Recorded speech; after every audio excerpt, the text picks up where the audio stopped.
everybody. We have with us our author Kushagra Singh. We're going to have a quick rapid fire session with sir.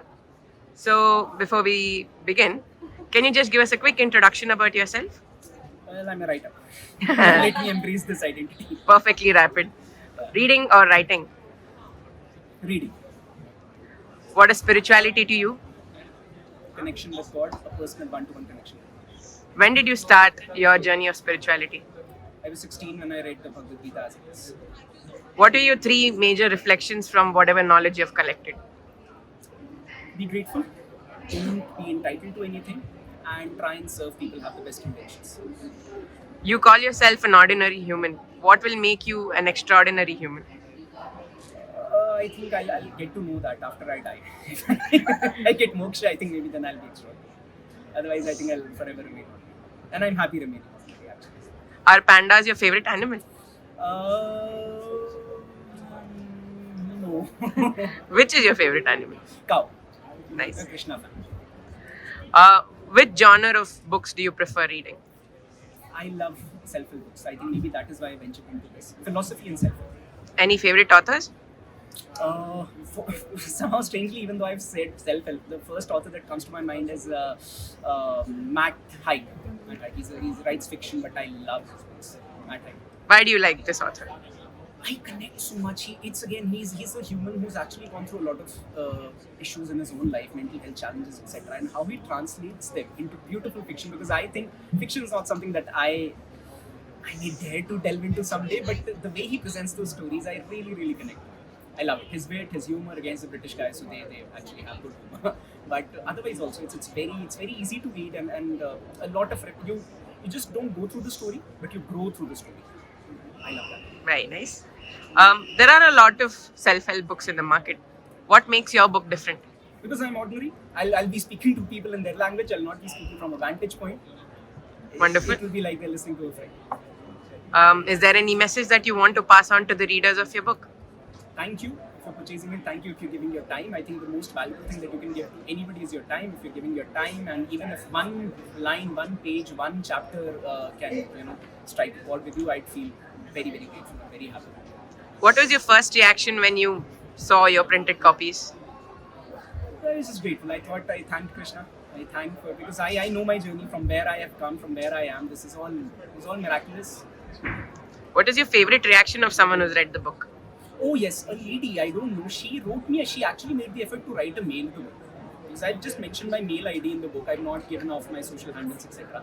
She made the effort of writing an entire mail, and I was so shocked, and it was like she titled it as a fan mail, and I realized, okay, somebody has read this and actually genuinely read this, and she loved the journal prompts. In fact, she asked that, do you have another collection, another book like that, and this thing. So that was really sweet.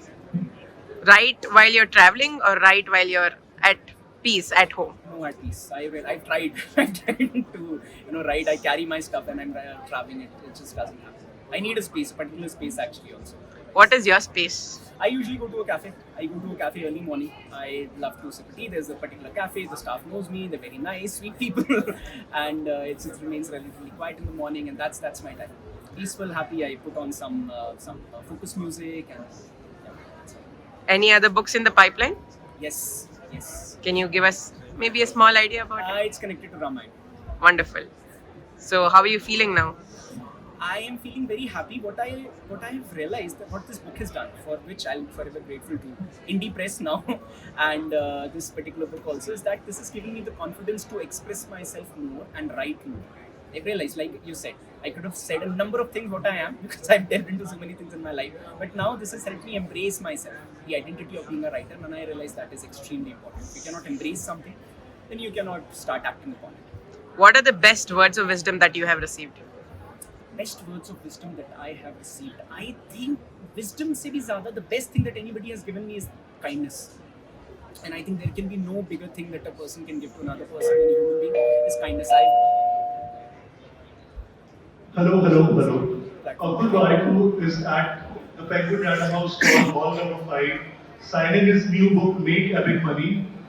I repeat, Ankur Wariku is at the Penguin Random House stall, signing his new book, Make Epic Money. So guys, please come, meet him, get your signed copy. Thank you. It has to be kindness. I think there's a lot of wisdom. I don't know, or because it can keep changing. Maybe at one point in time something like at another. But with kindness, I know from cradle to the grave, that is something that every person seeks and wants, even if they are not so in your face about it. They may not be able to express that. They will be reasonable for that. I have one Thank you. question. Yeah. So I wanted to ask, what is wisdom according to you? Wisdom is something that you can apply in your life, that is easily digestible and that you can apply in your life, not something it just doesn't remain an idea, utopian idea. You can use it, you can apply it in your life, you can experiment with it, and then you can see the result. Now that you're a published author, do you have any words of wisdom to someone who's aspiring to be an author? Oh yes, don't be afraid, read more.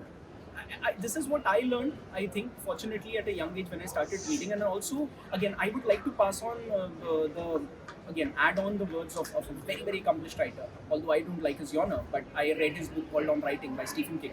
And he also says that, you think of writing, but I ask authors that, like potential writers, do you read? Oh no, we don't read. How will you write?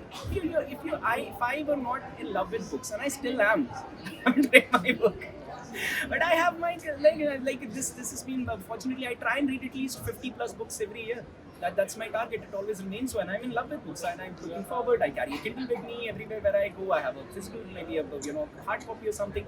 So the more you write, the more you'll understand what kind of, and you'll start attempting. Maybe put something out there. Maybe write a small little post on the social media. Maybe write a blog. That's how I started. And test it, experiment with it, put it out there for your friends.